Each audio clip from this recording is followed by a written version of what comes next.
దేవుని నామానికి స్తోత్రం. మరొకసారి ఈ యొక్క 3వ రోజున ఈ విధంగా మీతో కలిసి మరలా ఈ విధంగా ప్రభు వాక్యాన్ని పంచుకోవడానికి దేవుడిచ్చిన యొక్క అద్భుతమైన అవకాశాన్ని బట్టి దేవుని నామానికి మహిమ కలుగును గాక.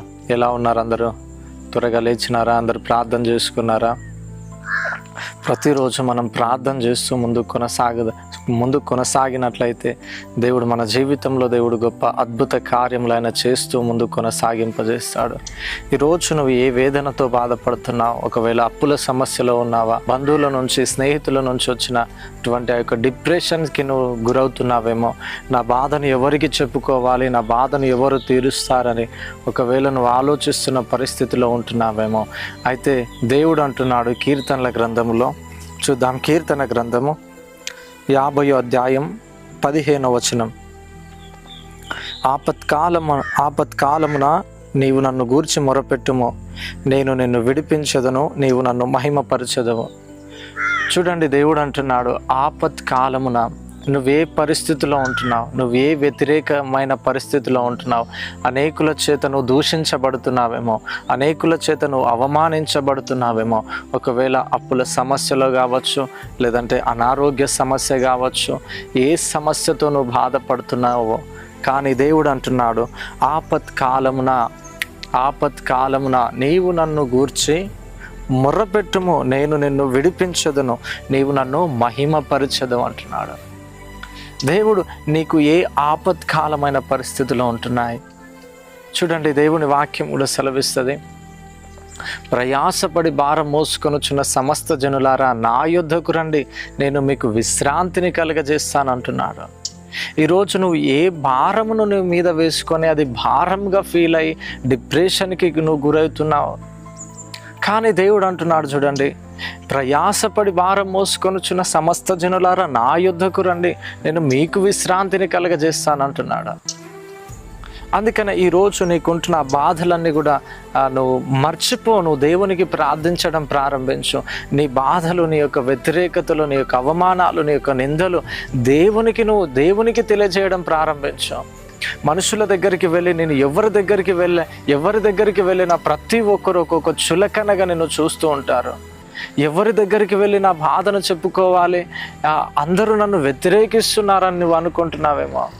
ఎవరు నాకు స్నేహితులు లేరు, ఎవరు నా మాటను వింటలేరు, ఎవరు నన్ను అంగీకరిస్తలేరని నువ్వు అనుకుంటున్నావేమో. కానీ దేవుడు అంటున్నాడండి, ఆపత్కాలమున నువ్వు ఏ పరిస్థితిలో ఉన్నా సరే, నువ్వు ఎట్లాంటి వ్యతిరేకమైన పరిస్థితిలో ఉన్నా సరే, లోకమంతా విరోధి అయి నిన్ను చుట్టుముట్టినా సరే, కష్టాల కొలిమిలలో ఇరుకుగా ఉన్నా సరే, దేవుడు కానీ ఆ ఆపత్కాలమున నీవు నన్ను గురించి మొరపెట్టుము, నేను నిన్ను విడిపిస్తాను అంటున్నాడు.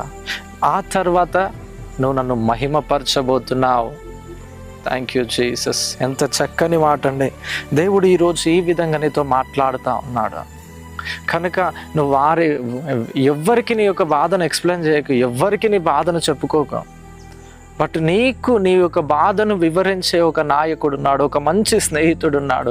ఆయన నేను నజరేయుడైన యేసుక్రీస్తు ప్రభు. ఈరోజు నువ్వు ఆయనకు ఒక స్నేహితుని లాగా ఆయన నువ్వు ఫీల్ అయ్యి, ఒక తండ్రిగా, ఒక తల్లిగా ఆయన నువ్వు ఫీల్ అయ్యి, ఈరోజు నీకుంటున్న బాధను, నీకుంటున్న వ్యతిరేకతలు, నీకుంటున్న కష్టమును ఆయనకు చెప్పుకున్నట్లయితే ఆయన ఖచ్చితంగా నిన్ను విడిపించబోతున్నాడు. నీ పక్షాన దేవుడు గొప్ప కార్యాలు చేయబోతున్నాడు. అందుకని నువ్వు దేని విషయమై చింతించకు, నీ చింత యావత్తు కూడా మీరు ఆయన మీద వేయండి అని అంటున్నాడు. కనుక మీ చింత నా మీద వేయండి, నేను మీ కొరకు చింతిస్తున్నాను అంటున్నాడు.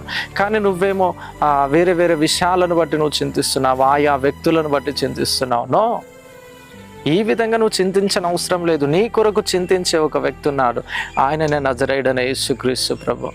అందుకనే ఈరోజు నువ్వు ఆయనకు నీ యొక్క సమస్యను చెప్పుకుంటూ నువ్వు ముందుకు కొనసాగగలిగినట్లయితే దేవుడు నీ జీవితంలో ఖచ్చితంగా దేవుడు గొప్ప కార్యాలు చేసి నిన్ను ఒక ఉన్నత స్థలములలో, నిన్ను ఒక ఉన్నత స్థానంలో దేవుడు నిన్ను నిలబెట్టబోతున్నాడు.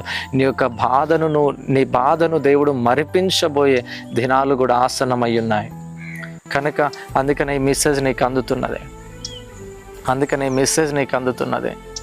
కనుక దేవుడు ఈరోజు నీతో మాట్లాడుతున్నాడు. కనుక నువ్వు ఏ విషయంలో నువ్వు బాధపడకు, దేవుడికి ప్రార్థించు, నువ్వు ప్రార్థించు. దేవుడు ఖచ్చితంగా నువ్వు దాని యొక్క ప్రార్థన యొక్క ప్రతిఫలాన్ని నువ్వు చూడబోతున్నావు.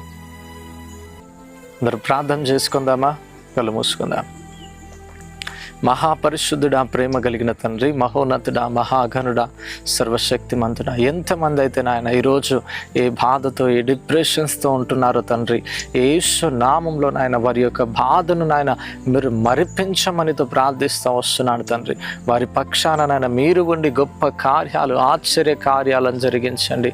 ఇదిగో నాయన వారు ఇదిగో నాయన నీకు మొరపెడుతున్నప్పుడు తండ్రి, వారి యొక్క మొరను నాయన మీరు విని ఆలకించి ఇదిగో నాయన ప్రతి శత్రువు యొక్క పన్నాగాల నుంచి నాయన వారిని విడిపించి ఇదిగో నాయన గొప్ప కార్యాలు నాయన ప్రతి ఒక్క బిడ్డ జీవితంలో నాయన మీరు జరిగించండి తండ్రి. ఇదిగో నాయన ఈ యొక్క వాక్యం ఎంతమంది అయితే ఇదిగో నాయన వింటున్నారో వారి ప్రతి ఒక్కరి జీవితంలో గొప్ప కార్యాలు జరిగించండి. ప్రతి బాధను మరిపించండి. ప్రతి అనారోగ్య సమస్య చేత బాధపడుతున్న వారికి స్వస్థత అనుగ్రహించండి తండ్రి. ఇదిగో నాయన ఆయా డిప్రెషన్స్తో ఉంటున్న వారిని నాయన ఆ యొక్క సమాధానం అనుగ్రహించండి తండ్రి. అప్పుల కాడులలో ఉంటున్న వారిని ఆ అప్పుల కాడుల నుంచి విడిపించి ఇదిగో నాయన ఆర్థికపరమైన దీవెనలతో ప్రతి బిడ్డ నాయన మీరు నింపి ఇదిగో నాయన మీరే గొప్ప కార్యాలు జరిగించవలసిందిగా ప్రార్థిస్తూ యేసుక్రీస్తు నామములో అడిగి వేడుకుంటున్నాము తండ్రి. ఆమేన్. దేవుని నామానికి స్తోత్రం. అదేవిధంగా ఈ యొక్క 40 రోజుల ఉపవాస ప్రార్థనలు కూడా స్టార్ట్ అయినాయి. ఇది ఒక 3వ రోజు కనుక ఎవ్వరు కూడా మిస్ అవ్వకండి. ప్రతిరోజు ఉదయాన్నే ప్రార్థన చేసుకుంటున్నారా? ఉదయాన్నే 3 o'clock లైవ్ వస్తుంది. ఆ యొక్క లైవ్ కాన్ఫరెన్స్లో ఎంతమంది పాల్గొంటున్నారు? ఇదిగో మీ స్క్రీన్ కింద కనిపించే ఆ యొక్క వాట్సాప్ నంబర్కి మీరు ఒక ప్రైజ్ ద లార్డ్ అని పెట్టండి. ప్రతిరోజు మీకు ఆ యొక్క లైవ్ లింక్ మీకు రాబోతున్నది కనుక ప్రతి ఒక్కరు ఆ లైవ్ వీలైనంత మట్టుకు వీలైనన్ని రోజులు ఆ యొక్క లైవ్లో ప్రతి ఒక్కరు ఏకీభవించి మాతో కలిసి ప్రార్థించండి. దేవుడు ఖచ్చితంగా నువ్వు బాధపడుతున్న సమస్యల నుంచి దేవుడు నేను విడిపించబోతుంటున్నాడు. అందుకని మీరు కూడా మా కొరకు ప్రార్థించండి, పరిచర్య కొరకు అదేవిధంగా ప్రార్థించండి. మా యొక్క ఆరోగ్యం కొరకు కూడా మీరు కూడా ప్రార్థిస్తూ ముందు కొనసాగండి. ప్రతిరోజు మీ కొరకు ప్రార్థిస్తూ ఉన్నాం. మరలా రేపు ఉదయాన్నే కలుసుకుందాం. అంతవరకు సెలవు. Bye. God bless you. Thank you. Praise the lord.